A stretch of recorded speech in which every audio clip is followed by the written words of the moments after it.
Hi, Rangers supporters. Today we have a lot to unpack from what has been a turbulent few days at IBROX, and there's no way around it. The recent clash against our oldest rivals has left the entire fanbase reeling. The team arrived at Hampton full of ambition and determination, hoping to assert themselves in one of the most anticipated fixtures of the season, but from the very first whistle, it was clear that things would not unfold in our favor. Mistakes in defense, moments of miscommunication, and a few controversial decisions from the officials conspired to make a challenging game even harder. Rangers put in a tremendous amount of effort, with energy and spirit on display across the pitch, but the final score of 3-1 was cruel and disappointing, ending our hopes in the Premier Sports Cup and leaving everyone wondering what might have been if just a few moments had gone differently. The result has naturally sparked a flurry of reactions, both within the club and among the supporters, with strong opinions about the performance of the team, the management of the game, and, most notably, the striking options who were expected to deliver when it mattered most. One of the moments that immediately grabbed attention came from Isef Shamadi, the 21-year-old forward who arrived in Glasgow with high expectations following a summer transfer from Everton valued at £10 million. Shamadi had been tipped as one of the players who could shape the attack for Rangers this season, a marquee signing who could inject pace, skill, and goals into a front line that needed reinvigoration. However, the player's form so far has not met these expectations. Leading into the Scottish Cup's semi-final clash against Celtic, Shamadi had scored just once in 10 appearances across all competitions. Despite showing glimpses of potential and receiving praise from the manager for signs of progress after the previous victory over Hibernians, the Hampton Park match was a harsh reminder that talent alone does not guarantee results. The young forward found himself completely unmarked inside the box with a clear opportunity to score, only to fire wide in what has already been described by fans across social media as a glaring miss, one that has come to symbolize his struggles this season. Supporters were quick to voice their frustration, with commentary ranging from disappointment to outright incredulity, highlighting just how much pressure and expectation rests on the shoulders of those leading the attack at IBROX. Yet Shamadi's struggles are not unique. Waniowski, the North Macedonian striker brought in over the summer with an impressive record of 44 goals in 98 appearances for his previous club, was also expected to challenge for goals and provide competition up front. While his arrival initially seemed like a smart addition, he too has endured a slow start, managing just 2 goals in 11 games so far. Observers have noted that, particularly during high-profile fixtures, the forwards are judged not only on the quality of their play, but on their ability to convert the opportunities that come their way. In the Celtic match, the questions were particularly sharp because of the contrast between potential and execution. Majowski, another forward with a respectable record against Celtic, remained on the bench for this critical match, leading to speculation among fans about whether he might have capitalized on the moments that Shamadi could not, offering composure and finishing in a way the team desperately needed. The discussion around attacking options at Rangers has grown more intense as a result of this match, highlighting the fine margins that separate triumph from disappointment in the old firm. The manager and the club captain were both visibly frustrated after the match, their reactions reflecting the intensity and disappointment of losing in such a high-stakes fixture. James Taylor, the club captain, spoke about the team's efforts, acknowledging the energy and commitment shown throughout the game. He emphasized the hard work, the tactical adjustments, and the desire to push back after going behind. Yet he also admitted that the team lacked the clinical edge needed in both boxes to turn opportunities into goals. He pointed out specific moments where fine margins and small details made a significant difference, noting the challenges of reacting to key incidents under pressure and how the team must learn to navigate these situations more effectively. Despite the frustration, Taylor highlighted the positives, focusing on the determination and resilience shown by the players in trying to claw their way back into a game that ultimately slipped away. Danny Rowe, the manager, echoed these sentiments, recognizing the disappointment of the result while praising the spirit and character demonstrated by his squad. He highlighted how, even when reduced to 10 men, the team continued to fight, creating chances and applying pressure despite the numerical disadvantage. Rowe emphasized the tactical decisions made at halftime to introduce more attacking options and adjust the formation, explaining that the intention was to increase pressure and create opportunities while maintaining defensive stability. He noted that while the result was disappointing, the commitment and effort shown by the players, particularly in high-intensity moments, was something to build on moving forward. The manager's reflections shed light on the balancing act required when managing games of such magnitude, where every decision, every substitution, and every tactical adjustment is scrutinized and can influence the outcome in ways both large and small. From the perspective of the supporters, the match was a roller coaster of emotions. Fans had been anticipating a fiercely contested Old Firm clash, expecting moments of drama, intensity, and decisive action. While those elements were present, much of the discussion post-match revolved around missed opportunities, particularly those that could have shifted momentum and perhaps even altered the final scoreline. Social media quickly became a platform for expressing frustration, disappointment, and in some cases, disbelief, with many highlighting the disconnect between expectation and execution. In particular, Shamedy's miss became emblematic of the broader issues facing Rangers' attack, and questions are now being asked about how the team can regain consistency and confidence in front of goal. The scrutiny is sharp, but it is also a reflection of the passion and dedication that supporters bring to every fixture, their voices echoing the high standards expected at a club with such a proud history and a legacy of competitive spirit. As Rangers move forward from this challenging defeat, attention will inevitably turn to how the squad responds in upcoming matches.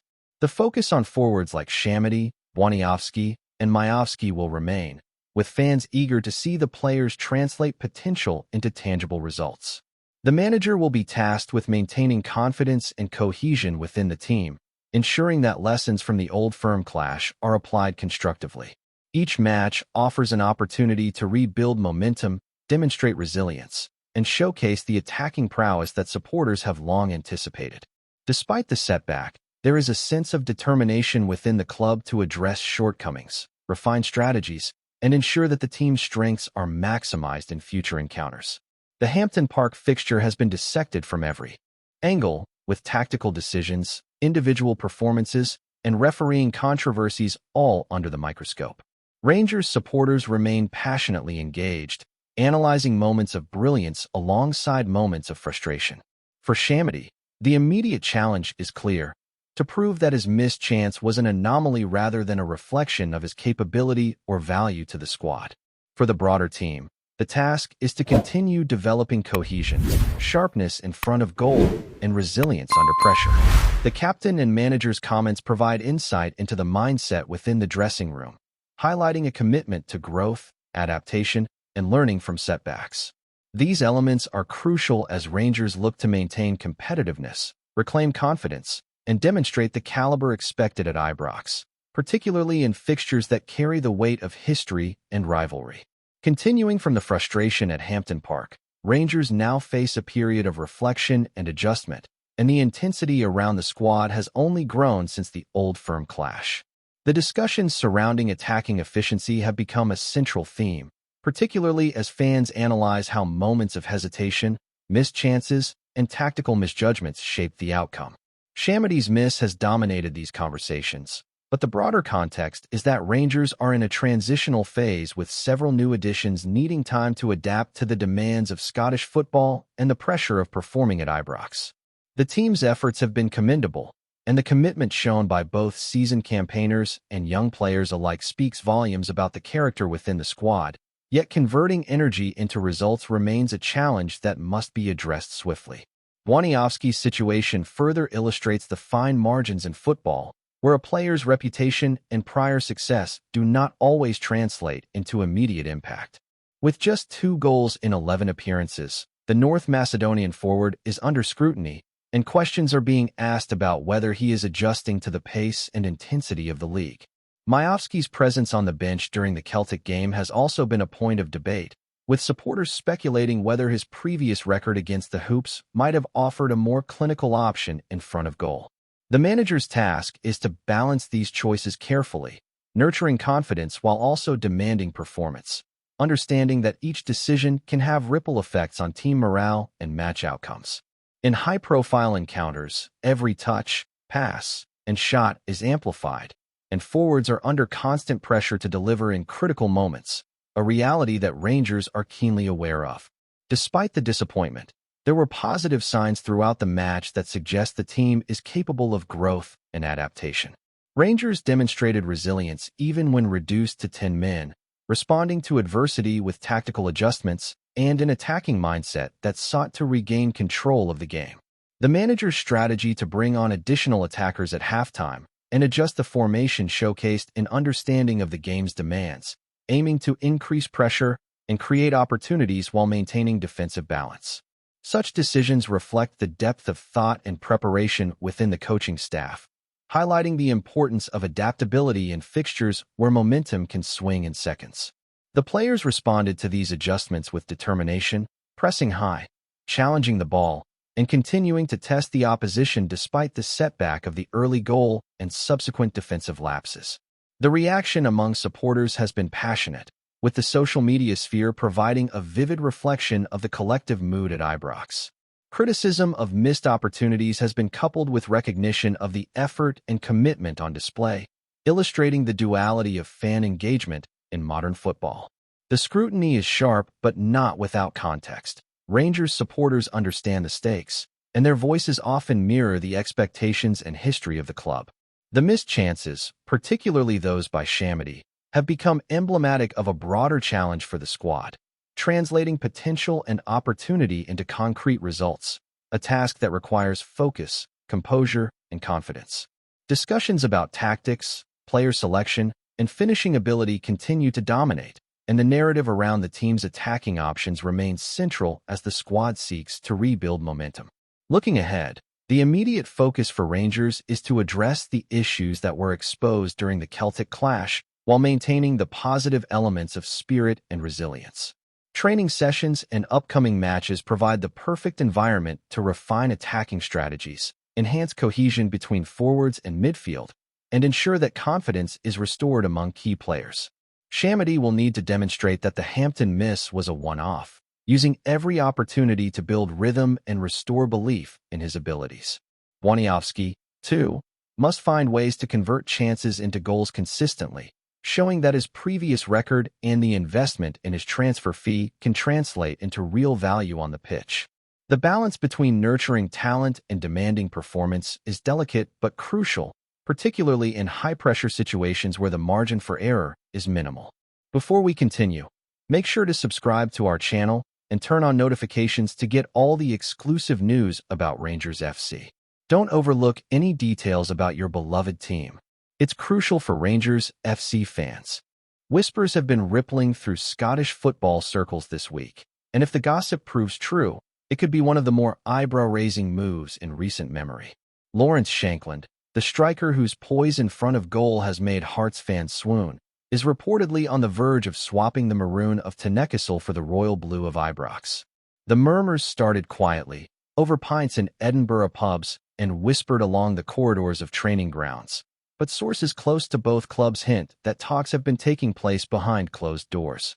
Shankland, 27, has been a talisman for Hearts ever since he returned to Scottish soil, and his knack for finding the net has kept the Jambos competitive in both league and cup.